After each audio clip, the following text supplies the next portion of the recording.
স্বাগত জানাচ্ছি একাত্তর জার্নালে, সঙ্গে আছি আমি মাহবুব হাসান। সংবাদ পর্যালোচনা ভিত্তিক নিয়মিত এই অনুষ্ঠানে আমরা খবরের নানান বিশ্লেষণ করি। পত্রপত্রিকা, টেলিভিশন, ডিজিটাল মিডিয়া এবং নিউজ পোর্টালে যেসব খবর শিরোনাম হয়ে থাকে আমরা তা জানিয়ে দিই। সেই খবরের সঙ্গে যুক্ত মানুষদের আমরা সংযুক্ত করি আমাদের আলোচনার টেবিলে। আমাদের স্টুডিও এবং অনলাইনে সংযুক্ত থাকা অতিথিরা সেসব খবরের গভীরে ঢোকেন। আজ আমার সঙ্গে আছেন সিনিয়র সাংবাদিক মাসুদ কামাল। আপনাকে স্বাগত জানাচ্ছি একাত্তর জার্নালে। ধন্যবাদ। দর্শক, বিভিন্ন সময় খবর পর্যালোচনায় আরও অতিথি পর্যায়ক্রমে আমাদের সঙ্গে যুক্ত হবেন, তখন তাদেরকে পরিচয় করিয়ে দেব। মোটামুটি প্রধান অনলাইন নিউজ পোর্টালগুলো যে শিরোনাম করেছে আমরা একটু দেখে নিলাম। একটি খবর একটু দেখতে চাই। একাত্তর টেলিভিশনের একটি বিশেষ সংবাদ।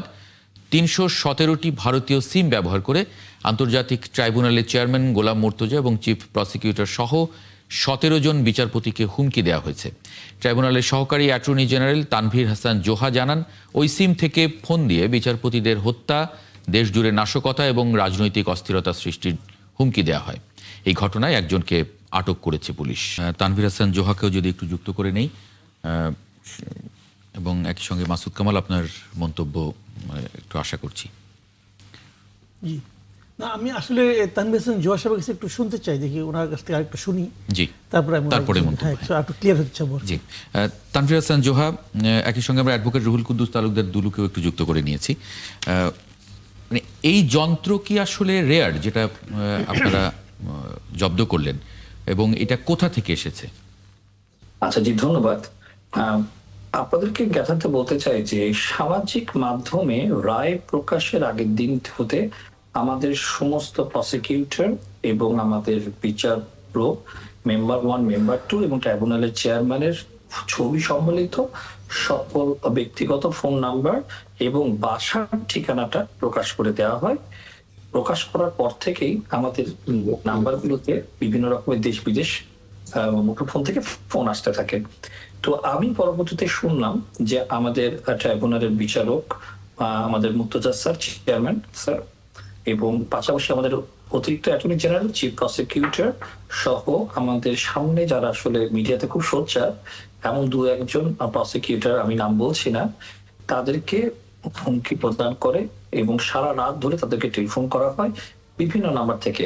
তো বিশেষ করে আমরা কলকাতার 3টি নাম্বার এবং স্থানীয় অপারেটর সম্বলিত 4টা নাম্বার থেকে আমরা কলগুলো পাই এবং প্রাণনাশ এবং ট্রাইব্যুনালকে উড়িয়ে দেবে, বোমা ফাটাবে, এরকম বিষয় বিকৃত করে বিচার প্রক্রিয়াকে চ্যালেঞ্জ করে এবং পরবর্তীতে কি হবে এই সম্মিলিত বিষয় হুমকি দেয়। এই সংশ্লিষ্ট বিষয় ইতিমধ্যে শাহবাগ থানায় একটি জিডি হয়েছে এবং আমাদের আপনি জানেন 2 দিন আগে কোর্ট নিজেই সমুদ্র করেছে এবং নিজে এটাকে এনে বিটিআরসি এবং তথ্য যোগাযোগ প্রযুক্তি বিভাগকে রুল দিয়েছে যে এই সংশ্লিষ্ট বিষয় সামাজিক মাধ্যমে যে সকল বিকৃত তথ্যগুলো দেওয়া হচ্ছে সেগুলো যাতে অপসারণ করা হয়। তো এরই ফলশ্রুতিতে আমরা একটি সিমকে ট্রিগার করি, আমরা সেটাকে ফাইন্ড আউট করার চেষ্টা করি। সেই সিমকে আসলে উদ্ধার করতে গিয়ে ডিবি পুলিশ দেখলো সেখানে E1 কানেক্টিভিটি সম্বলিত ভিওআইপি ইকুইপমেন্ট মাল্টি ফিজিক্যাল সিম থেকে আসলে সেটা সঞ্চালিত হয় এবং এগুলো অনেক পুরনো প্রযুক্তি। এটা আসলে আমরা যদি দেখতাম 2009 বা 8 সালে ভিওআইপিতে যে সকল প্রযুক্তি ব্যবহার হতো সেই ধরনের প্রযুক্তি এখনো পর্যন্ত যে চলছে, এটা আসলে ব্যক্তিগতভাবে আমারও জানা ছিল না, আমি এবার দেখলাম। তো এরপর দেখা গিয়েছে যে সেখান থেকে 370টির উপর ইন্ডিয়ান ফিজিক্যাল সিম, ইন্ডিয়ান এয়ারটেল অপারেটরের সিম আমরা সেখানে উদ্ধার করি। সেই নাম্বারগুলোর সাথে মিলিয়ে আমাদের 3টি কলকাতার বা ইন্ডিয়ান যে নাম্বার, সেই নাম্বারটা আমরা জানতে পারি। এটা আপনারা যশোর থেকে উদ্ধার করেন? বেনাপোল বর্ডার, হ্যাঁ, বেনাপোল বর্ডার থেকে। বর্ডারে তাদের এমনি ন্যাচারালি নেটওয়ার্ক পাওয়া যায় এবং তারা নেটওয়ার্কে অ্যান্টিনা বুস্টার ব্যবহার করেছে যাতে তারা যশোর থেকে এটা আসলে কভার করতে পারে, রিমোট এলাকা থেকে, যেহেতু এটা উদ্ধার হয়েছে বেনাপোল থেকে। তো সেক্ষেত্রে কলকাতার নাম্বার, তারা কি ভারতীয় নেটওয়ার্ক ব্যবহার করেছে? ভারতীয় নেটওয়ার্ক ব্যবহার করেছে এবং ভারতীয় অপারেটরের ফোন নাম্বার উঠেছে। ওকে, আচ্ছা, এখানে এই যে নাম্বারগুলো আছে, যদি রোমিং থাকে তাহলে সেক্ষেত্রে তারা লোকাল করতে পারে। আচ্ছা, আমি একটা জিনিস জানতে চাচ্ছি, এই নাম্বারগুলো তো মানে ভারতীয় কারো না কারো আধার কার্ড দিয়ে, আইডি কার্ড দিয়ে নেওয়া হয়েছে। তো আমরা কি মানে আমাদের দূতাবাসের মাধ্যমে ভারত গভর্নমেন্টের সঙ্গে যোগাযোগ করতে পারবো না? এগুলো কার নামে ওঠানো হয়েছে, কি সমাচার, এটা জানা যাবে কিনা এবং জানার জন্য কোনো প্রক্রিয়া শুরু করছেন কিনা আপনারা? জি, ইতিমধ্যে আমরা আমার সরকারি ইমেল থেকে আমি যোগাযোগ শুরু করেছি এবং ডিবি ইতিমধ্যে আমাদের মামলার রেফারেন্স থেকে হায়দ্রাবাদ সাইবার পুলিশের সাথে যোগাযোগ শুরু করেছে।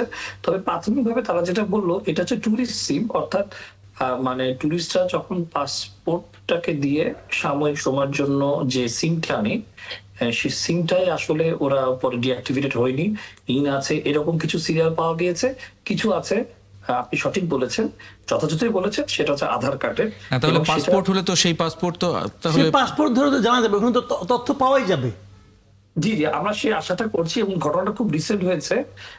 তো আমরা চাচ্ছি যে হায়দ্রাবাদ পুলিশ যাতে খুব দ্রুতই আমাদের বাংলাদেশের ডিবি সাইবার ক্রাইম টিম এবং পুলিশ হেডকোয়ার্টারের সাথে যথাযথ মামলার তদন্ত সাপেক্ষে যাতে যোগাযোগ করে তাদের তথ্য যাতে প্রেরণ আরেকটা করে। জিনিস একটু জানতে চাচ্ছি, সেটা হলো যদি আপনাদের বলতে আপত্তি না থাকে, যে এই যে হুমকিগুলি দেওয়া হয়েছে আমাদেরকে, এই বিচার সংশ্লিষ্ট ব্যক্তিবর্গকে, এই হুমকিগুলি নিশ্চয়ই এক একজনকে একই ধরনের হুমকি দেওয়া হয়েছে। এই হুমকির মূল ভাবটা কি? তারা কি বলতে চায়, যে রায় চেঞ্জ করতে হবে নাকি রায় দেওয়া যাবে না, না কি মূল তারা কি বলতে চেয়েছে হুমকি দিয়ে? আসলে ব্যাপারটা হচ্ছে গালিগালাজ এবং ফ্যামিলিকে কেন্দ্র করে মেরে ফেলে জীবন নাশের হুমকিটাই আসলে মূলত আমরা জানতে পেরেছি। আর যারা একটু সিনিয়র আছেন তাদের একরকমের হুমকি, আর যারা একটু ইয়াং আছেন তাদের প্যাটার্ন একটু আরেক রকমের হয়েছে। ইয়াংদেরকে বেশি গালিগালাজ করেছে, কিন্তু সিনিয়রদেরকে জীবন নাশের জন্য এবং ইয়াংদেরকেও বলা হচ্ছে একটা স্পেসিফিক কথা, যে পরিবর্তিত সময়ে তোমাদের পরিণতি কি হবে, এরকম বিষয় বিক্ষিপ্ত আকারে আমরা শুনতে ওনাদের পেরেছি। দাবিটা কি ছিল, যে কি না করলে এটা করা হবে, তারা কি চেয়েছিল?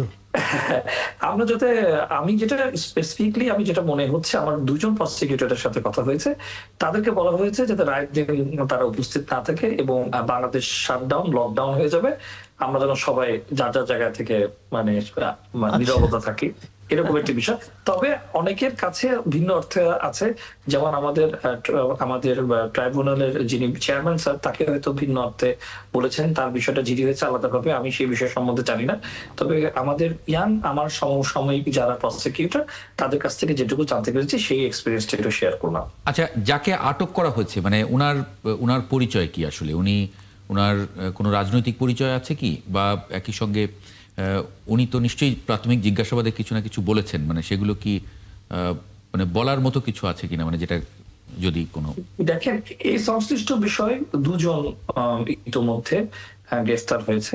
দুজন? তবে প্রথম জন যিনি তাদের সম্পূর্ণরূপে মানে আওয়ামী লীগের সাথে তাদের সম্পৃক্ততার বিষয়টি গোয়েন্দা রিপোর্ট থেকে এসেছে।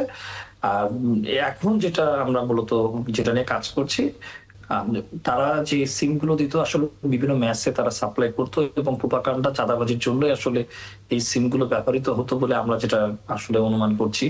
এবং তাদেরকে একটা নির্দিষ্ট টার্গেট দেওয়া হতো, ওই টার্গেট ফুলফিল না হলে তারা বেতনটা পাবে না। এর জন্য তারা ইচ্ছে মতো একই এনআইটি বিভিন্ন এনআইটিতে তৃণমূল পর্যায়ে সিম গুলো ডিস্ট্রিবিউশন করতো। তবে ম্যাচ গুলোতে যেটা গোয়েন্দা বৃত্তি থেকে শুনতে পেরেছে, তারা আসলে কিছুটা আওয়ামী সমর্থক সেই দলগুলো করে বলে এরকম প্রাথমিক তথ্য পাওয়া গিয়েছে।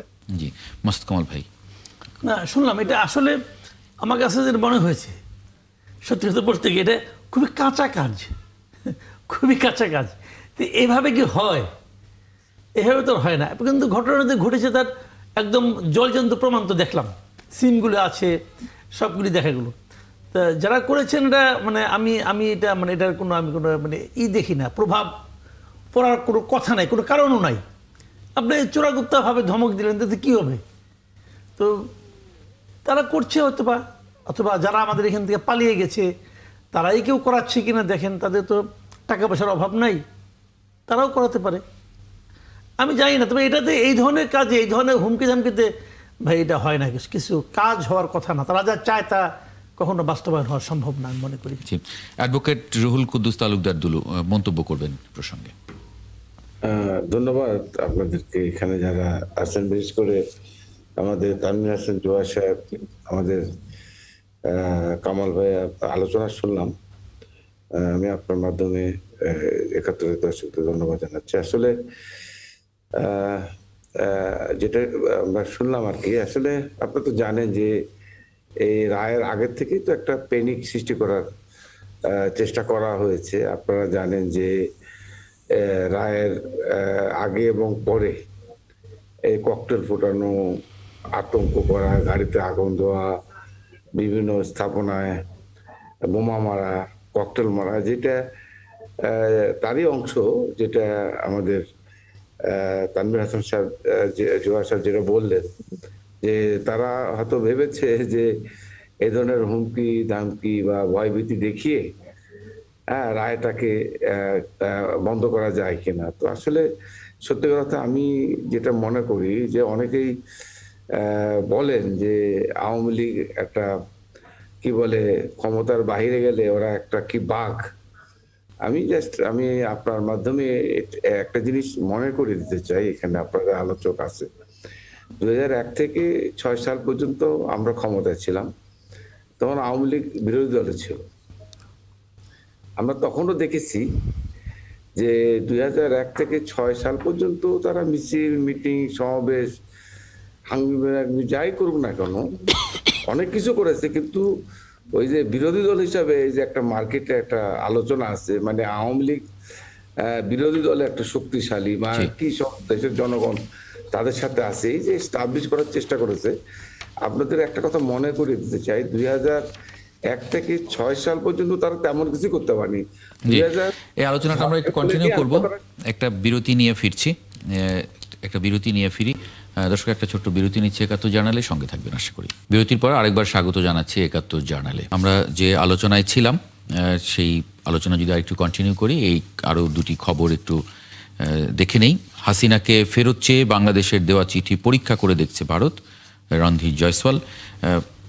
এটা বোধহয় মানে এক ধরনের মন্তব্য, এর আগে তো চিঠির জবাবই দেয়নি, আজকে তো কিছুটা হলেও প্রতিক্রিয়া দেখালো। মাসুদ কামাল, শুনেন আমি বলি আপনাকে, এখন এটা তো আসলে কূটনৈতিক ব্যাপার, আগাম কোনো মন্তব্য করা যায় না। কিন্তু আমি তো আর কূটনৈতিক ব্যক্তিত্ব না, আমি তো পাবলিক, তাই না? আমার অবজারভেশন হলো ভারত হাসিনাকে দিবে না ভাই, এটা হলো আমার মন্তব্য। কেন দিবে না সেটাও বলি আপনাকে। অনেকদিন আগে একটা ঘটনা আছে, সম্ভবত রুজভেল্টের আমলের ঘটনা এটা। ওই নিকারাগুয়ার ওই সময় প্রেসিডেন্ট ছিল কি সামোজা নাকি এই ধরনের একটা নাম। তো সামোজা কিন্তু আমেরিকায় লেখাপড়া করছে, নিয়ে পরে নিকারাগুয়া যায় না, সে ওখানে একটা মানে কঠিন শাসন চালন করে এলাকায় এসে খুবই অজনপ্রিয় হয়ে যায়। অজনপ্রিয় হয়ে যাওয়ার পর রুজভেল্টের যে নিয়ে আপনার ফরেন সেক্রেটারি ছিলেন আর কি, পররাষ্ট্রমন্ত্রী, সে বলতেছিল যে সামোজা ইজ এ বাস্টার্ড। তো রুজভেল্ট বলছিল yes he is a bastard, but he is our bastard. ঠিক আছে, তো সে বাস্টার্ড হলো, সে আমাদের বাস্টার্ড, কথাটা খেয়াল করেন কিন্তু। তো এখন সব বড় দেশ একটা নিজেদের পোষা লোক খুঁজে, সব বড় দেশে খুঁজে। এখানেও ইন্ডিয়া, তারাও তাদের একজন পোষা লোক খুঁজে। তা হাসিনার মতো এত অনুগত লোক সে কোথায় পাবে? পাবে না তো। দেখেন ইন্ডিয়া এমন একটা দেশ এই মুহূর্তে, ইন্ডিয়ার আশেপাশে দেখেন চারদিকে কারোর সঙ্গে তার সম্পর্ক ভালো না। শ্রীলঙ্কার সঙ্গে সম্পর্ক ভালো না, নেপালের সঙ্গে সম্পর্ক ভালো না, মালদ্বীপের সঙ্গে সম্পর্ক ভালো না, পাকিস্তানের সঙ্গে সম্পর্ক ভালো না। একমাত্র সম্পর্ক, ভুটান তো ছোটো দেশ, ওটা কিছু ওরা সম্পর্ক ভালো না, ভালো কিছু আসা যায় না। একমাত্র বাংলাদেশের সঙ্গে তার সম্পর্কটা ভালো ছিল। কী কারণে ছিল? শেখ হাসিনার কারণে ছিল, আর কিছু না। কিন্তু এখন তারা তো হাসিনাকে হারাইছে, কারণ আরেকজন হাসিনা তাদের পক্ষে তৈরি করা কঠিন, অনেক কঠিন। আবার এতদিন যে হাসিনা তাকে সাপোর্ট দিয়ে গেছে, সার্ভিস দিয়ে গেছে, তার জন্য কি তার প্রতি তার একটা ফিলিংস কাজ করবে না? ডেফিনেটলি করবে তো। যে কারণে আপনি নিশ্চিত থাকেন তারা শেখ হাসিনাকে বাংলাদেশে পাঠাবে না। এখন যেটা তারা বলছে, মানে এটা ইন্ডিয়ান, আমি কালকেও তো পড়লাম, দ্য ডিপ্লোম্যাট একটা পত্রিকা আছে আমেরিকান, সেটা সাউথ এশিয়ান যে আপনার এডিশনটা, সেখানে পড়লাম যে ইন্ডিয়ান অনেক এক্সপার্টরা বলার চেষ্টা করছেন যে হাসিনার সঙ্গে ভালো সম্পর্ক কিন্তু খালি ইন্ডিয়ান গভর্নমেন্টের না, ইন্ডিয়ার যারা বিরোধী দল, সরকারি দল, সবার সঙ্গে তার সম্পর্ক ভালো। কাজেই আমাদের এখানে যেমন একটা ঘটনা যদি ঘটে, তাহলে বিরোধী দল কিন্তু বলে, চাপ দেয়, তাকে আমরা কেমন রাখছি, তাকে দিয়ে দিই, আমি ঝামেলা চাই না। কিন্তু ওখানে কিন্তু কেউ চাপ দিবে না, অল পার্টি পার্লামেন্ট সবাই বলবে না সে থাক, অসুবিধা নেই কোনো। তো এর মধ্যে তাদের এত যে প্রিয় বন্ধু, তাকে কি তারা ফাঁসিতে ঝোলানোর জন্য পাঠাবে? আপনার কমন সেন্স কি বলে ভাই, পাঠাবে না তো। আর না পাঠালে তারা যদি বুঝে, তারা কিন্তু বলবেন যে হ্যাঁ আমাদের সঙ্গে তো চুক্তি আছে, পাঠানোর প্রত্যর্পণ চুক্তি আছে, ওই চুক্তির মধ্যে কিছু ক্লজও আছে, জি, সেই ক্লজগুলি দিয়ে এখানে না পাঠানোর জন্য তাদের কাছে ভালো যুক্তি এবং ক্লজ ওই চুক্তিতে আছে রে ভাই, ওটা আমি ডিটেলে গেলাম না। তার মানে এই জয়সওয়াল যে বলেছে যে তারা এটা পর্যবেক্ষণ করছে, পর্যবেক্ষণের পরে একটা জবাব তাহলে ওরকম। ওখানে জয়সওয়াল একটা কথা বলছে কিন্তু, এটা তাদের আদালতে তারা দেখবে, কি দেখবে জানেন, যে আসলে যেমন ওখানে একটা ক্লজ আছে যে তাকে কি রাজনৈতিক প্রতিহিংসার শিকার হতে হবে কিনা, এটা তারা যাচাই করে দেখবে। এবং ওখানে এমনও কথা বলা হয়েছে, আমি ওই আপনার ডিপ্লোমেটের ওই লেখাটাতে পড়লাম জিনিসটা, ওনারা এমনও কথা বলতেছেন যে রাজনৈতিকভাবে তারা দেখবে, তাদের আদালতে দেখবে যে এটা আসলে রাজনৈতিক প্রতিহিংসার জন্য হচ্ছে কিনা, এবং এটা দেখার জন্য ওখানে তারা আদালতে উঠাবে। তারপরে হাসিনাকে আপনার তার পক্ষ সমর্থনের জন্য আইনগত সুবিধা দিবে, সেই লোক স্বীকার প্রমাণ করার চেষ্টা করবে, প্রমাণ হয়ে যাবে। দিবে না রে ভাই, এটা বললে খারাপ শোনা যায়, হ্যাঁ আমি কেমনি করে বলি কি সমাচার বললে আমি চ্যালেঞ্জ করলে আমি প্রমাণ করতে পারবো না, বাট একটা স্বাভাবিক ঘটনা তো আছে, দিবে না। তাদের এত অনুগত, এখন সেটা অজুহাত পাইছে, এখন তারা বলতেছে যে এটা কোনো একটা নির্বাচিত সরকার আসলে তারা আলোচনা করবে, তারা এই সরকারকেও মানে দিবেই না, এই সরকার আলোচনাই করবে না, শিওর থাকেন। জি, রুহুল কুদ্দুস তালুকদার দুলু যদি আমাদের মাসুদ কামাল ভাই তো যথার্থই বলেছে আর কি, আসলে উনি সঠিকটাই বলেছেন। তো এটা ঠিক, যেটা মাসুদ ভাই একটা কথা বলেছে যে সমস্ত শ্রীলঙ্কা, নেপাল বা পাকিস্তান সবাই ভারতের শত্রু, বাংলাদেশের কিন্তু ভারতের বন্ধু না, শেখ হাসিনা বন্ধু, বাংলাদেশের জনগণ কিন্তু ইন্ডিয়ার বন্ধু কেউ না। আমি ব্যক্তিগতভাবে মনে করি, আমি 3 বার এমপি হয়েছি, এই মানুষগুলো আমাকে ভোট দিয়েছে, ভারতের বিরুদ্ধে আমি বক্তব্য দিয়েছি, আওয়ামী লীগের বিরুদ্ধে বক্তব্য দিয়েছি, এই জন্য তারা ভোট দেয়। এখনো যদি আমি আবারও এমপি হই, এই ভারতের বিরোধী কারণেই আমাকে আমার এলাকার মানুষ ভোট দেবে বা দেয়। তা আমি বিশ্বাস করি বাংলাদেশের মানুষ কখনোই ভারতের এই আধিপত্যবাদ, সাম্রাজ্যবাদ, এই আমাদের উপর মাতব্বরি, এটা এদেশের মানুষ 99% মানুষ এটা অ্যাকসেপ্ট, 95% মানুষ এটা মেনে নেয় নাই, তো এখনো মেনে নেয় না। বাংলাদেশের মানুষ কখনোই এটা নিশ্চয়ই মানে আমরা বিশ্বাস করি। যাই হোক, এখন আমি আজকে যে প্রশ্নটা এসছে, আপনি জানেন যে একসময় অনুপ চেটিয়া, পরেশ বড়ুয়া এরা রাজনীতিক কারণে, আপনি জানেন যে আসাম স্বাধীনতা যুদ্ধের বা তারা সেই এলাকার সংগ্রামী নেতা হিসাবে সে সময় তারা দেশ থেকে পালিয়ে বাংলাদেশে এসে আশ্রয় নিয়েছিল, এবং পরবর্তীকালে ভারতের চাপে তাদেরকে গ্রেপ্তার করা হয়, এবং সেই বন্দি বিনিময় চুক্তির আলোকেই কিন্তু তাদেরকে ভারতের কাছে ফেরত দেওয়া হয়েছিল। এখন আমরা বিশ্বাস করি যে যেটা মাসুদ কামাল যথার্থ বলেছে যে আসলে ফেরত দেবে না, এটা ঠিক আছে, কিন্তু আমরা মনে করি আমাদের দেশের মানুষের যে ডিমান্ড, মানুষের যে আজকে যে ঘটনাগুলো বাংলাদেশে ঘটেছে, অতীতে যে সমস্ত বিচার হয়েছে, বিভিন্ন সময় বিভিন্ন বিচার নিয়ে অনেক সময় আলোচনা বিতর্ক থাকতেও পারে, কিন্তু এই 5ই আগস্টের আগে এই যে আন্দোলনটা, এই যে 36 দিন, 1 মাসের বেশি সময় ধরে এদেশের বৈষম্য বিরোধী ছাত্র, যাদের রক্তের বিনিময়ে প্রায় 1,500 ছাত্র, শ্রমিক এবং প্রায় 139 জন শিশুকে নৃশংসভাবে প্রকাশ্যে দিবালোকে হত্যা করেছিল, যেটা সারা পৃথিবীর মানুষ দেখেছে। হেলিকপ্টার থেকে শুরু করে তৎকালীন র্যাব, পুলিশ, প্রশাসন, আওয়ামী লীগ যেভাবে নৃশংসভাবে সে সময় টেলিফোন বা মিডিয়ার মাধ্যমে সে সময়কার অবৈধ প্রধানমন্ত্রী তার নির্দেশে যে হত্যাকাণ্ড ঘটেছে, এটা কিন্তু দৃশ্যমান জি, আজকে। মানে তার সেটা তো আসলে বিচারের রায়ও হয়ে গেছে। রায় হয়ে গেছে। তানভীর এখন হাসান এটা- জোহা, তানভীর হাসান জোহা, আপনি প্রসিকিউটর হিসেবে দায়িত্ব পালন করছেন আন্তর্জাতিক অপরাধ ট্রাইব্যুনালে। আজকে পূর্ণাঙ্গ রায় প্রকাশিত হচ্ছে। আজকে থেকে 30 দিন আপিল করা যাবে। এছাড়া আপিলের পথটাও বন্ধ হয়ে যাবে 30 দিন পরে। আমার দুজন আলোচকই তারা বলছেন যে তারা আসলে মনে করেন না যে ভারত আসলে কে ফেরত দেবে। আইনি আসলে আর কোনো পথ কি আছে? আন্তর্জাতিক অপরাধ ট্রাইব্যুনালেরও কি এখানে কিছু কোনো ধরনের কিছু করার সুযোগ আছে, নাকি এখন পুরোটাই আসলে সরকারের উপরে? জি, ধন্যবাদ। এখানে আমি একটু ভিন্ন ভাবে ব্যাপারটা দেখতে চাই। প্রথমত দেখেন, আমাদের ইতোপূর্বে কিন্তু এই চুক্তির আওতায় ভারত আমাদের বন্দি দিয়েছে।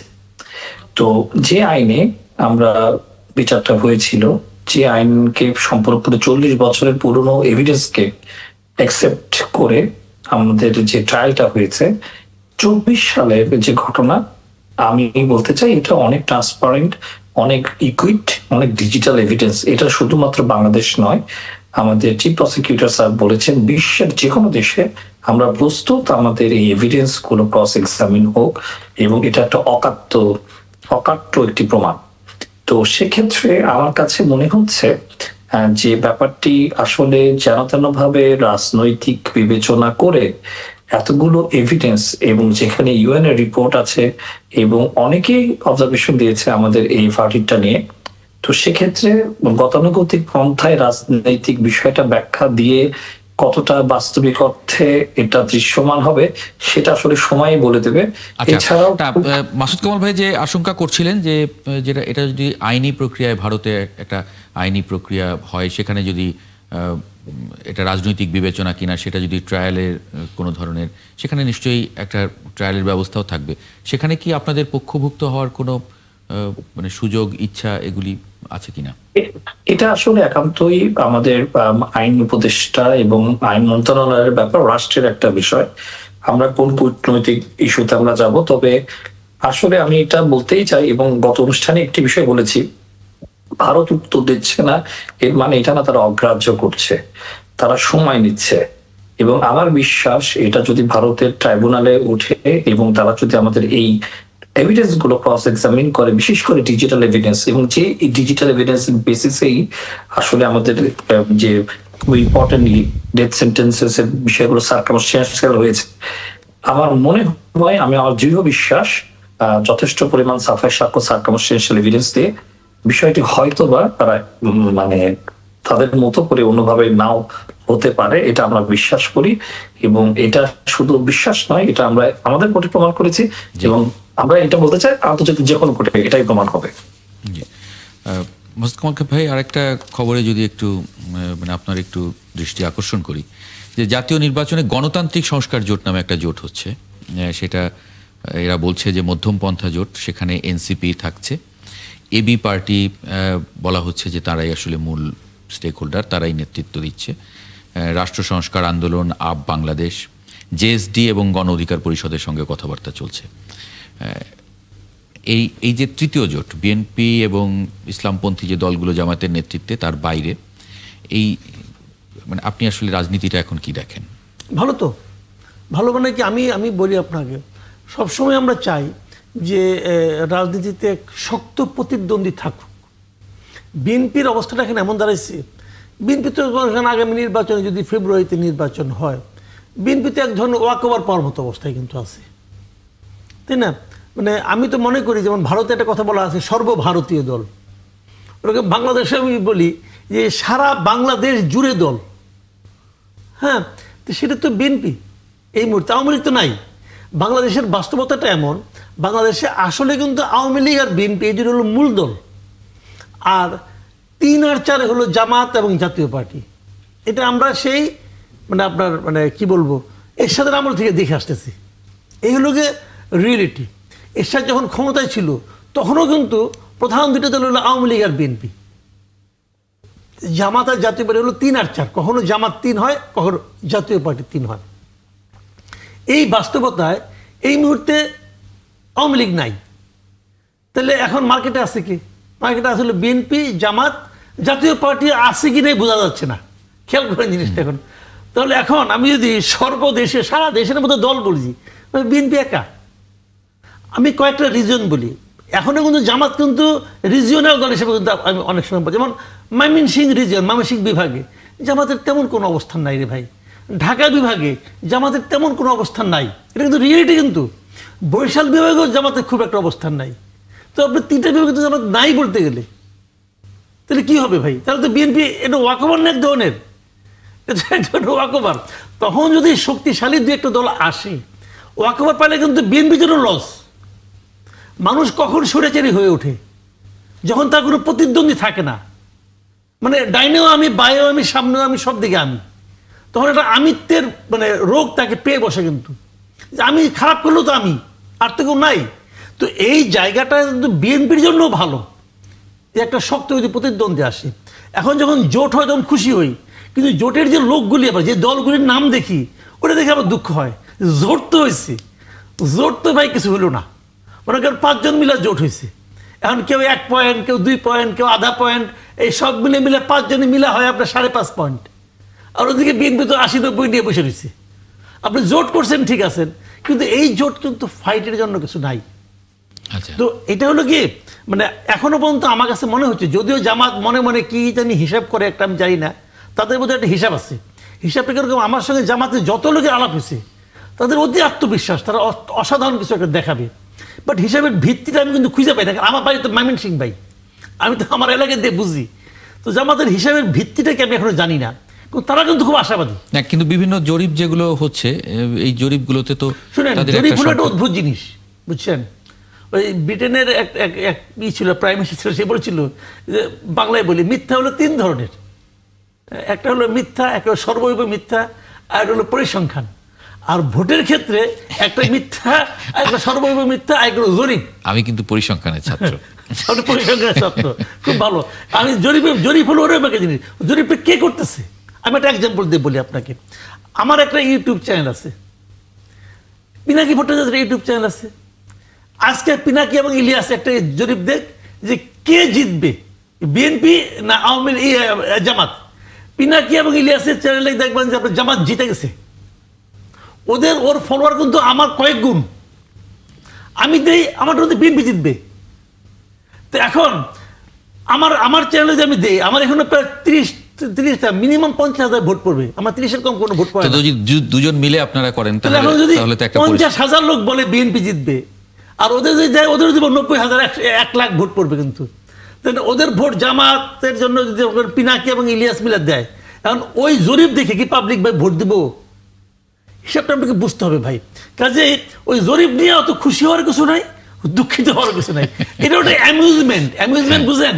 ওই যে মনে করেন আপনি এই বাজারে পাওয়া যায় না চিপস, এই চিপস দিয়ে আসলেন, সারাদিন চিপস খান, খাইতে মজা লাগবে, পেট ভরবো না। এটা হলো অ্যামিউজমেন্ট। জরিপ দিয়ে বা ইলেকশন হয় না। পলিটিশিয়ানরা কি বলে একটু শুনি।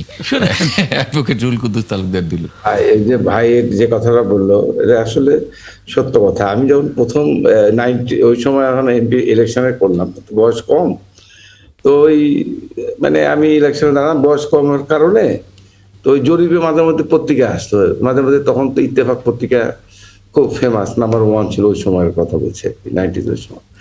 তো ওই জনমত যাচাই করে দেখা যাচ্ছে আমার নামটা 3 নম্বরে, বুঝছেন? এরকম আরো যে সমস্ত সে সময় আরো যে সমস্ত পত্রিকাগুলো ছিল, ইনকলাব বা এই ধরনের পত্রিকা। তা আমার খুব মনটা খুব খারাপ লাগতো যে আমি জনমত জরিপে আমি 3 নাম্বার। যাই হোক, ইলেকশন এর আগে আমি মারাত্মকভাবে নার্ভাস হয়ে গেলাম। আমার ওয়াইফ, আমার ফ্যামিলির লোকরা, আমরা সবাই মিলে আমার দলের কর্মীদেরকে, আমি যেহেতু কম বয়স, আমার খুব ইয়াং বয়সে, 30 বছর বয়স আমার তখন। তো যাই হোক, আমি খুব পরিশ্রম শুরু করলাম। করতে করতে মানে একটা বুঝে যাই হোক, মানে একটু এগুলো জরিপের কথা যেটা আমাদের মাসুদ আহমদ সাহেব বললেন, আসলে এটা যারা রাজনীতিবিদ, যারা রাজনীতির সাথে সম্পৃক্ত, নির্বাচন যারা করে, তারা তো স্বাভাবিক কারণে নার্ভাস হয়ে যাবে যে এই মানে রিপোর্ট বা এই জরিপ। এটা তো তাহলে আপনার জন্য ভালো হয়েছে, কারণ আপনি পরিশ্রম করেছেন। মানে জরিপে ঠিকই ছিল, কিন্তু আপনি পরিশ্রম করার পরে ফলটা বদলে গেছে। আমি জীবনে প্রথমেই আমি অনেক ভোটে এমপি হয়ে গেলাম। তো যাই হোক, পরে তো আর একটা এক্সপিরিয়েন্স হলো। তো এইটাই আর কি। এখন ওই যেটা শুনি, এই যে মাঝে মধ্যে আমরা যখন জনসভায় বক্তৃতা দিই, একটা ভালো কথাও যদি বলি, ধরেন রাজনীতির ভাষায়, এটা কিভাবে এই যে যেটা বললেন যে বিশেষ করে জামাতের যারা এই ইয়েতে কাজ করে সোশ্যাল মিডিয়া, এটা ভেরি স্ট্রং। হ্যাঁ, একটা পজিটিভ জিনিসকে মানে এমন করে ব্যঙ্গ করে নেগেটিভ ভাবে দেখা যাচ্ছে কমেন্টসে মানে এমন এমন কথা বলে। ধরো আমার ফ্যামিলি মেম্বার, আমার বাচ্চারা তো ওরা ইউনিভার্সিটি লেখাপড়া করছে বাইরে, ওরা কি, আমার মেয়েটা নর্থ সাউথের টিচার, আর এক মেয়ে ও বাইরে চাকরি করে ছোট। হ্যাঁ, ওরা তখন দেখছে বাবা তুমি বক্তৃতা দিলে তোমাকে তো সবাই মানে মানে ওরা ওইটা নিয়ে আমি হয়তো ওটা খেয়ালও করি না, কিন্তু আমার বাচ্চারা আমাকে বলে বাবা এই যে তুমি যে বক্তৃতা দিয়েছো দেখো তো তোমার সম্বন্ধে এগুলো লিখছি আর কি। এই যে নতুন যে জোটটা মানে হতে যাচ্ছে আজকেই হয়ে গেছে 27 তারিখে, এই জোটটা নিয়ে আসলে কি? আপনি ধন্যবাদ। আসলে আমি যেহেতু একজন রাজনৈতিক কর্মী, আমি যেহেতু নির্বাচনের বিশ্বাস করি, বিশেষ করে এই 2001 সালের 1 অক্টোবর আমার জীবনের শেষ নির্বাচন, অর্থাৎ 24 বছর আগে আমি জীবনের শেষ নির্বাচন করেছি।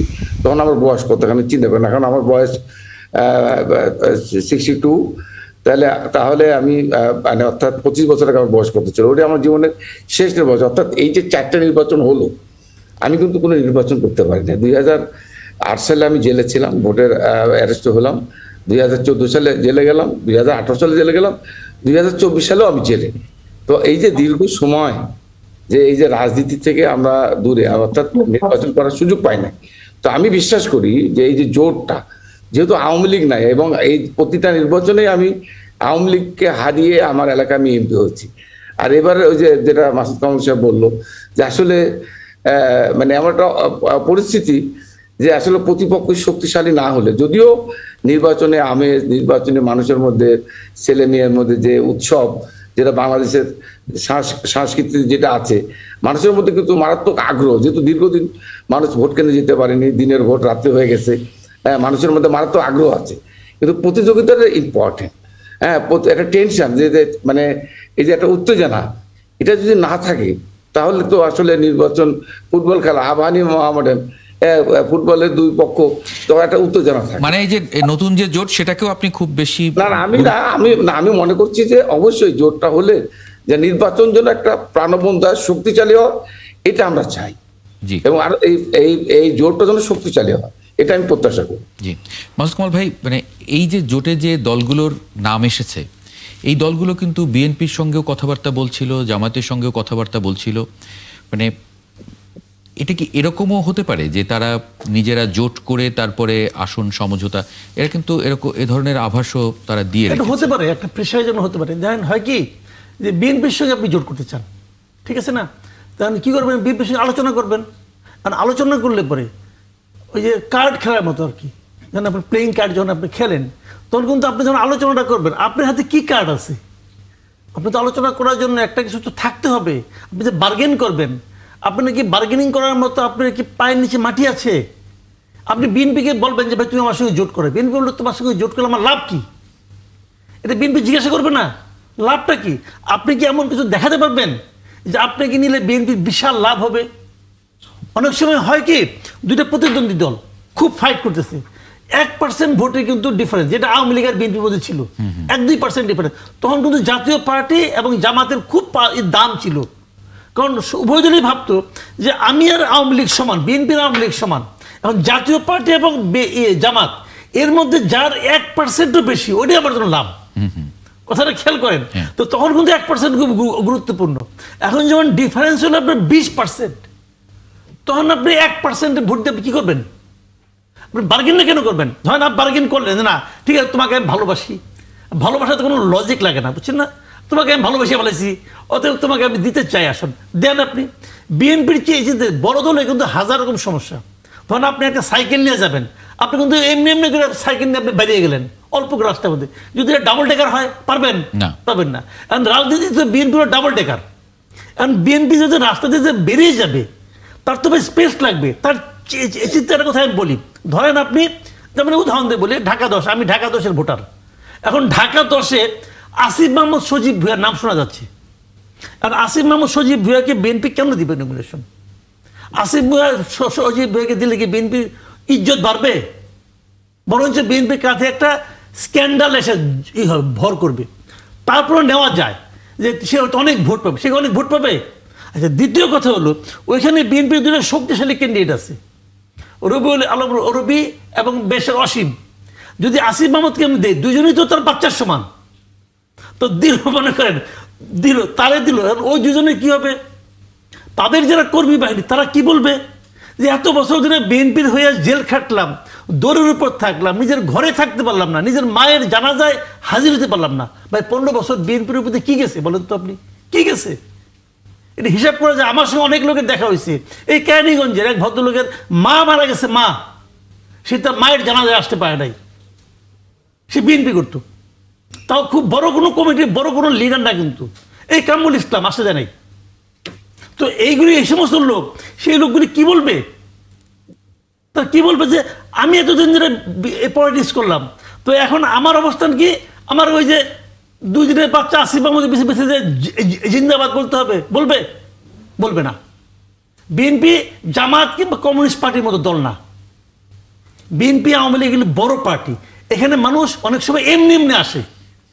বিএনপি যেগুলো ভোট পায় সব কি বিএনপির ভোট দেয়? পাবলিক তারা ভোট দেয়। কিছু লোক আছে ঘরে বসে থাকে, কোনো পলিটিক্স করে না, বয়স্ক মানুষ, একটা ভোট দিতে হবে না, এই দল অত্যাচার করে থাকে যায় বিএনপিতে ভোটটা দিয়ে আসি, সে কিন্তু কোনো পলিটিক্স করে না, কিন্তু বিএনপিতে ভোটটা দিয়ে আসে। এই ধরনের লোক বিএনপি করে, তো সেই ধরনের লোক কেন যাবে ওখানে? যেতে যাবে না রে ভাই, যাবে না। কাজে বিএনপির সাথে তারা বার্গেনটা করবে কি নিয়ে? আপনি বলেন এই যে পুরা যে প্রার্থী যে 4টা দলের কথা বলেন, এই 4টা দলের মধ্যে কোন দলের কোন লিডার আছে যে নাকি ওই এলাকায় যদি একা একা ইলেকশন করে জামানত রাখতে পারবে? দেখেন তো ভাই আপনারা। আমি তো চ্যালেঞ্জ করছিলাম যে এনসিপি যদি একা একা ইলেকশন করে, একা, তাহলে তারা যদি কোনো একটা আসনে জামানতটা রক্ষা করতে পারে, সেটাই হবে তাদের সাফল্য। ওই সাফল্যকে মাথায় নিয়ে যদি তারা রাজনীতি করে, তাহলে 5 বছর পরে হয়তো কিছু একটা করতে পারবে। জি, আমরা একটা ছোট্ট বিরতিতে যাব। বিরতির আগে অ্যাডভোকেট রুহুল কুদ্দুস তালুকদার দুলু এবং তানভীর হাসান জোহা, আপনাদের দুজনকে ধন্যবাদ জানাচ্ছি একাত্তর জার্নালে যুক্ত হওয়ার জন্য আজকে। ধন্যবাদ, আপনাকে ধন্যবাদ। সঙ্গে থাকবেন। বিরতির পরে আরেকবার স্বাগত জানাচ্ছি একাত্তর জার্নালে। আমরা এই পর্যায়ে একটা খবর নিয়ে একটু আলোচনা করতে চাই। বাড়তি আয়ের চাপ এনবিআর এর কাঁধে, এরকম একটি শিরোনাম। লক্ষ্যমাত্রা বাড়ল 55,000 কোটি টাকা, যেটা ভিত্তিহীন এবং অবাস্তব বলছেন বিশেষজ্ঞরা। মূলত আইএমএফ এর প্রেসক্রিপশনেই এটি করা হয়েছে, এমনটি বলছেন বিশ্লেষকরা। এবং 4,99,000 কোটি টাকা রাজস্ব আদায়ের দায়িত্ব দেওয়া হয়েছিল এনবিআরকে, সেটা 5 মাস না যেতেই 54,000 কোটি টাকা বাড়িয়ে 5,54,000 কোটি টাকা করা হয়েছে। একটু অতিথিদের যুক্ত করে নেব। ডক্টর তারেক মোহাম্মদ শামসুল আরেফিন, অধ্যাপক, অর্থনীতি বিভাগ, জগন্নাথ বিশ্ববিদ্যালয়, এবং রাহেল আহমেদ, ব্যাংকিং খাত বিশ্লেষক। আপনাদের দুজনকে স্বাগত জানাচ্ছি। তারেক মোহাম্মদ শামসুল আরেফিন, মানে এই যে 54,000 কোটি টাকা লক্ষ্যমাত্রা ঠিক করলো, আমরা তো দেখি যে আগের বছরগুলোতেও দেখেছি যে কখনোই লক্ষ্যমাত্রা ফুলফিল করতে পারেনি, কিন্তু ব্যবধান বাড়ছে লক্ষ্যমাত্রা এবং অ্যাচিভমেন্টের। তারপরে এবারও সেটা আরও 54,000 কোটি টাকা যুক্ত করা হলো। এটার ইম্প্যাক্ট কি দেখেন আসলে, আমি যদি সাধারণ মানুষের বা বাজারের ক্ষেত্রে বলি? জি, আসসালামু আলাইকুম। ধন্যবাদ আমাকে আপনাদের অনুষ্ঠানে সংযুক্ত করার জন্য। এখন আমি যদি আপনার একাডেমিক সেন্স থেকে বলি, তাহলে যেটা বলবো যে আদর্শগতভাবে দিক থেকে আমাদের এর বিকল্প কি কিছু আছে কিনা। আমাদের আদর্শগত ভিত্তি এবং বাস্তবতা দুটো ভিত্তি থেকে এই জিনিসটাকে আমাদের দেখতে হবে। প্রথমত হচ্ছে আমাদের অর্থনীতি যেভাবে এগিয়ে যাচ্ছে এবং আমরা যেভাবে আপনার মধ্যম আয়ের দেশের লক্ষ্যমাত্রার দিকে যাচ্ছি, সেই অনুযায়ী আমাদের অর্থনৈতিক কার্যক্রমের ভিত্তিতে আমাদের আয় এবং আমাদের অর্থনীতির যে সামঞ্জস্যপূর্ণ অনুপাত, সেটা কিন্তু আমাদের অত্যন্ত কম। ধরতে গেলে পৃথিবীর অনেক নিচের দিকের যেসব দেশগুলো আছে তাদের সাথে আমাদের এই আয় এবং কর এবং আমাদের জিডিপির অনুপাতটা, সেখান থেকে আমাদেরকে বেরিয়ে আসতে হবে। এখন আমরা কত দ্রুত বেরিয়ে আসব, কিভাবে বেরিয়ে আসব, সেইটা নিয়ে আমাদের মতভেদ, আমাদের চিন্তা ভাবনা ভিন্ন থাকতে পারে। কিন্তু এ থেকে বেরিয়ে আসে, অর্থাৎ আমাদের যে ট্যাক্স এবং জিডিপি রেশিওটাকে বাড়াতে হবে, এখানে কোনো ভিন্ন মত নেই, এটার কোনো বিকল্প নেই। এখন আইএমএফ আমাদের যেভাবে তারা প্রেসক্রিপশন দিয়েছে সেটাকে আমরা নানা রকম ভাবেই আমরা মতামত দিই, অনেক সময় রাজনৈতিক ভাবে আমরা এটাকে অনেকটা নেগেটিভ সেন্সে দেখি। কিন্তু আইএমএফ আমাদের জুলাই বিপ্লবের পরে আমাদের অর্থনৈতিক যে সংস্কার বা অর্থনৈতিক যে স্ট্যাবিলিটি, সেখানে আইএমএফ এর লোন এবং আইএমএফ এর সম্পৃক্ততা কিন্তু অনস্বীকার্য।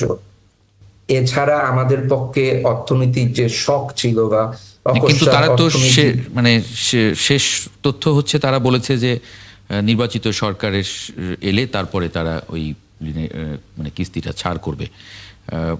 এবং আরেকটি জিনিস একটু যদি আমি এখান থেকে পড়ি, অতিরিক্ত এই অর্থ সংগ্রহে লক্ষ্যমাত্রা বাড়ানো হয়েছে প্রধান 3টি খাতেই।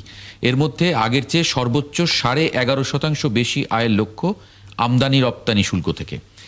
আমদানি রপ্তানি শুল্ক আমরা জানি যে এখন অর্থনীতি কিছুটা স্থবির আছে, অনেকগুলো সূচকই নিম্নমুখী, বিশেষ করে আমদানি রপ্তানি সূচকও নিম্নমুখী আছে, ক্যাপিটাল মেশিনারিজ এগুলোর নিম্নমুখী আছে। সেই অবস্থায় নিম্নমুখী থাকা অবস্থায় 11% বেশি আদায়, এগুলো তো আসলে জনগণের উপরে গিয়ে পড়বে না শেষ পর্যন্ত?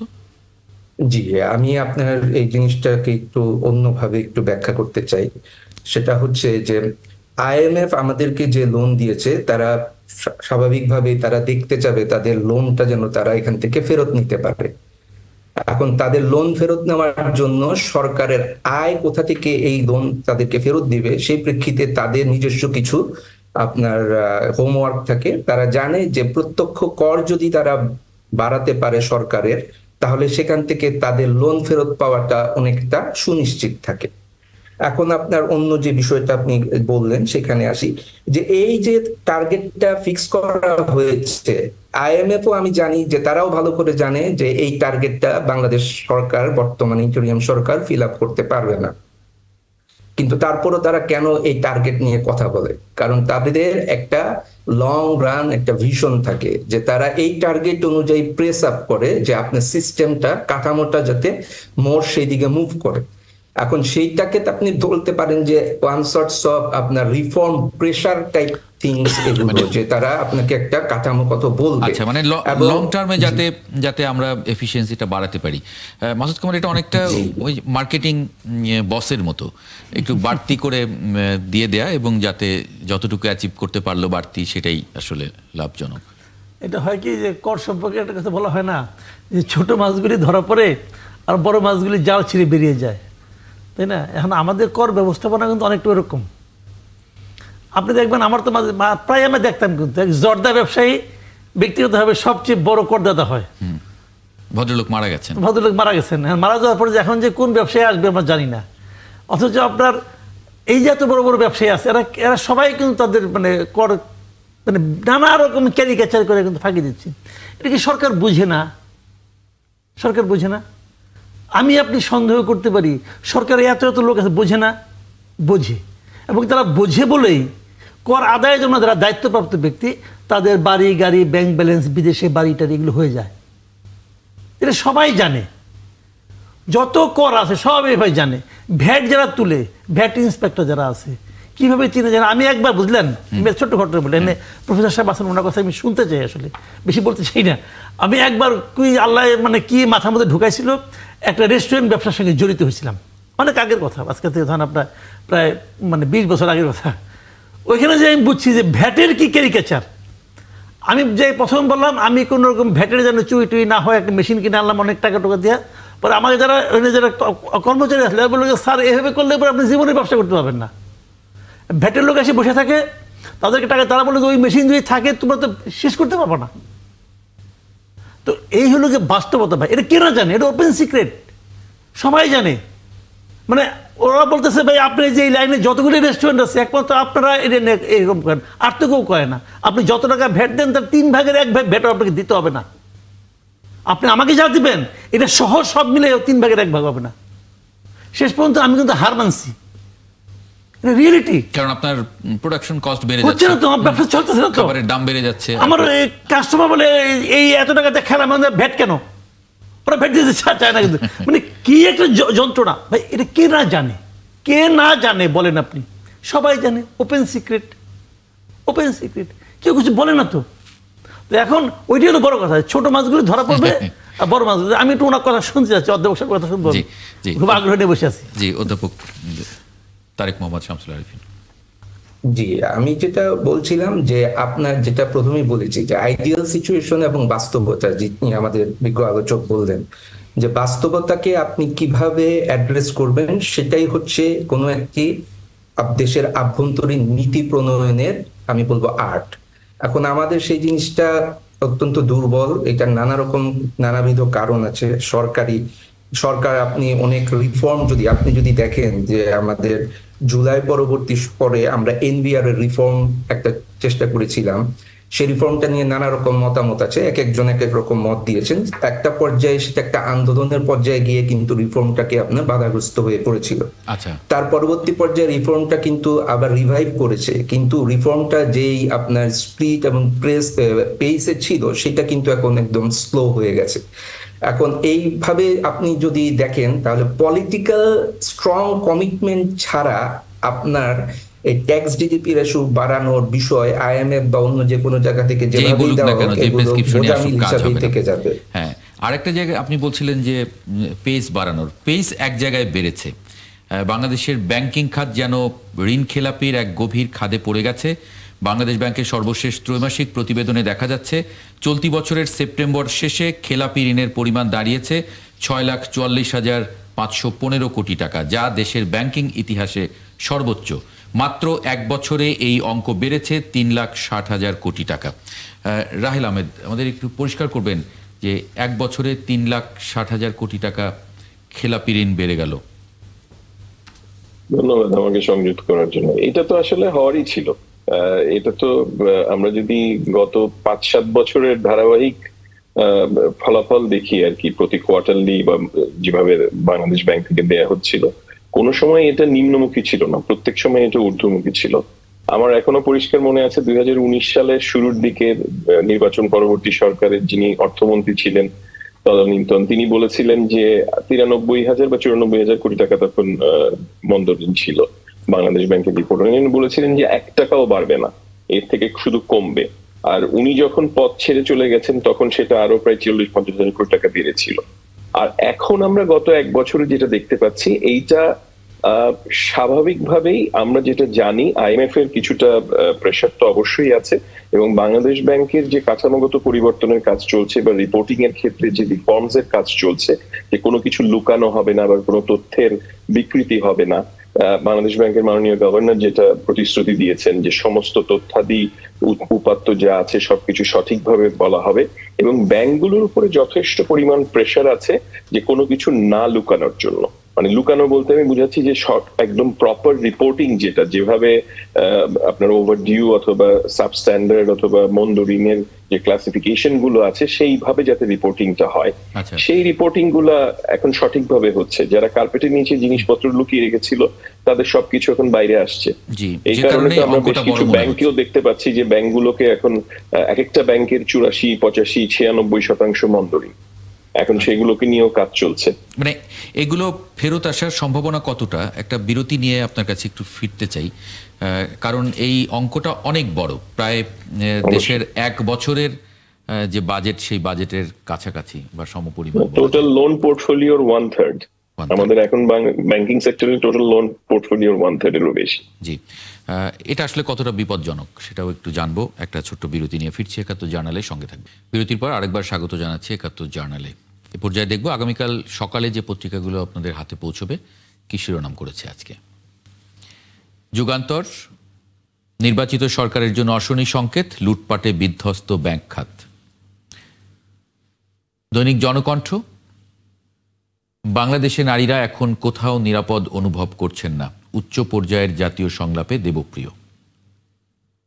দৈনিক ইনকিলাব, বন্দর ইজারার বৈধতা নেই, বিদেশি কোম্পানির হাতে নিউমোরিং পানগাঁও। খবরের কাগজ, তরুণদের প্রাধান্য থাকছে বিএনপির ইশতেহারে। আমাদের সময়, নির্বাচনী সাজে সাজছে পুলিশ ও মাঠ প্রশাসন। শিরোনামগুলো দেখে নিলাম যে পত্রিকাগুলো কাল সকালে আপনার হাতে পৌঁছতে যাচ্ছে। যে শিরোনামগুলো করেছে। আমরা আলোচনা করছিলাম খেলাপি ঋণ নিয়ে। অতিথিদের যদি একটু যুক্ত করে নেই।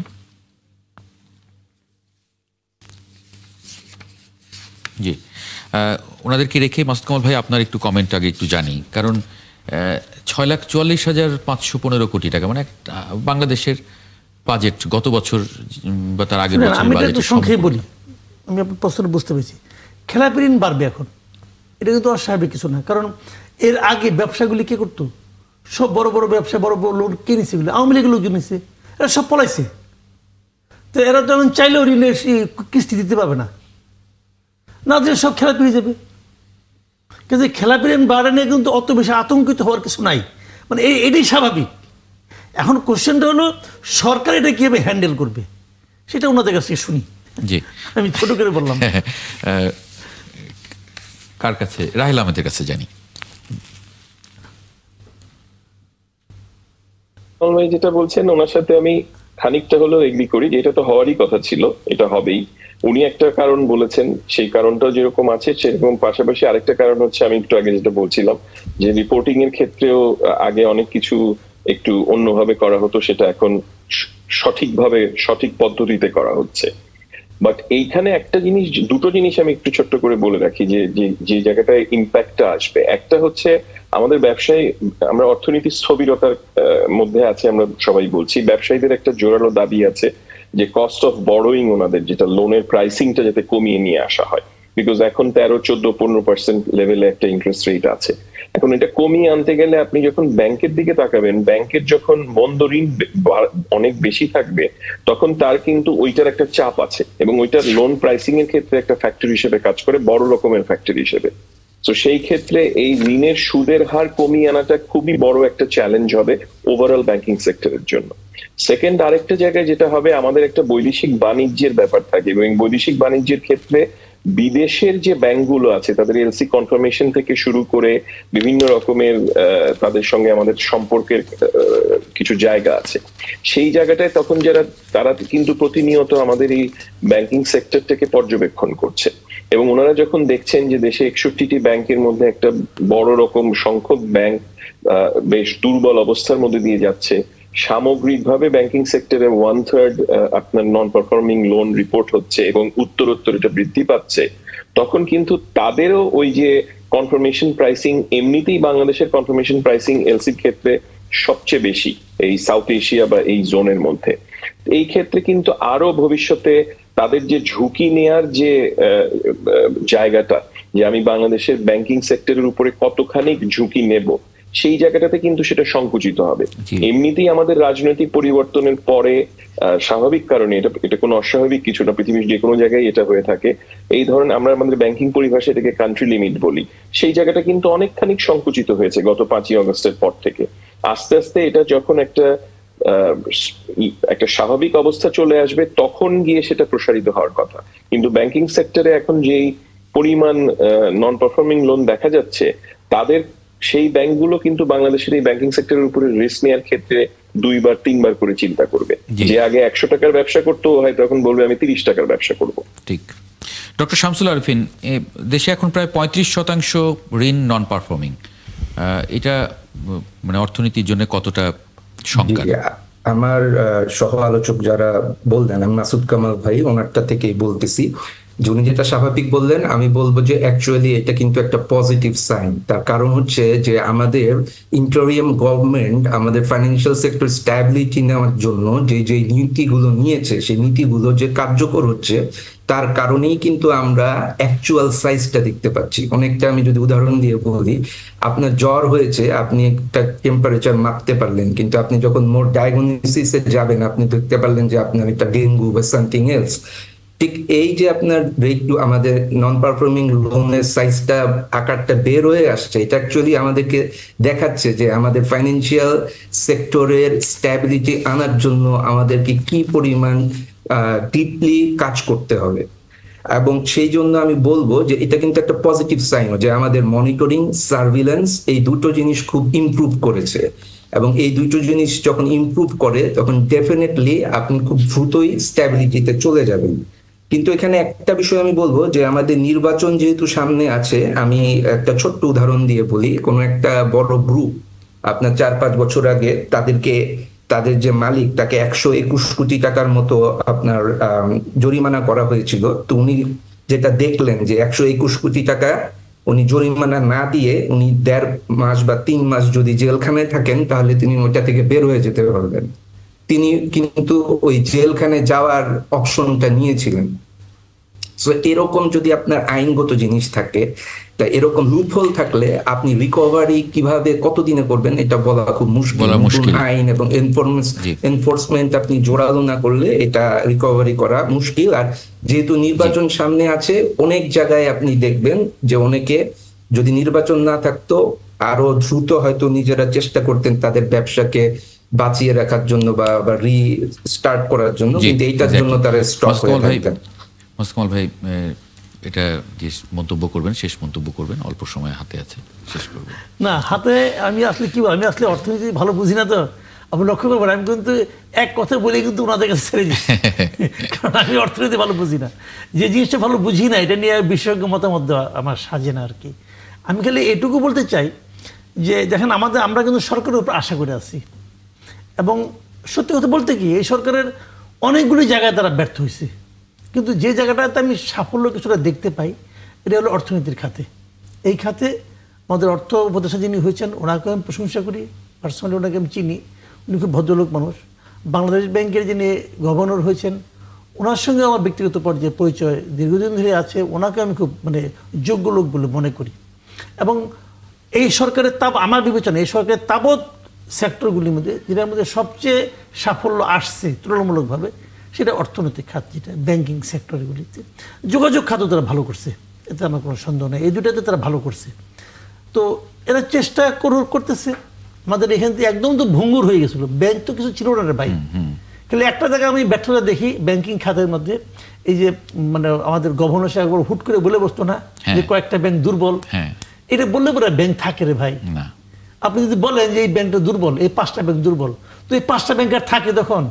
তো এই জায়গাটা আমি ওনার কাছ থেকে এই ধরনের মন্তব্য আশা করিনি, সুইপিং কমেন্টটা যা করছে তারপরে কিছু করে না, তারপরে ঘুরে দাঁড়াক এটা আমরা চাই। কারণ অর্থনীতি ঠিক মতো দাঁড়ালে না অনেক কিছু ঠিক হয়ে যায়। আমি যদি আজকে বাজার করতে না পারি তাহলে কিন্তু আমার মধ্যে রসিকতা বাইরে হবে না ভাই, হাসিও আসবে না, এবং সংসারে অর্থনীতির সবকিছু চালিকা শক্তি আসবে, শান্তিও আসবে না। তো এটা ভালো হোক, এটা আমরা কামনা করি, এবং এই সরকার ভালো করছে। এটা এই সরকার আমি বিরাট সমালোচক, কিন্তু এই জায়গাটা তো আমার হয় তারা বোধহয় সব সরকারের সমালোচক থাকেন, এটা আসলে সাংবাদিক হিসেবে আমাদের তো এটা অধিকার। এবং আমি জানি না ওরা দুজনে হাসতেছেন, ওনারা কি আমার অজ্ঞতা দেখে হাসতেছেন নাকি দেখে জানি না। অনেক ধন্যবাদ ডক্টর তারিক মোহাম্মদ শামসুল আরিফিন, রাহেল আহমেদ এবং মাসুদ কামাল ভাই, আপনাকেও ধন্যবাদ যুক্ত হওয়ার জন্য ৭১ জার্নালে। দর্শক আপনাদেরকেও ধন্যবাদ। আগামীকাল একই সময় ৭১ জার্নাল দেখার আমন্ত্রণ রইল, সঙ্গে পাবো আশা করি।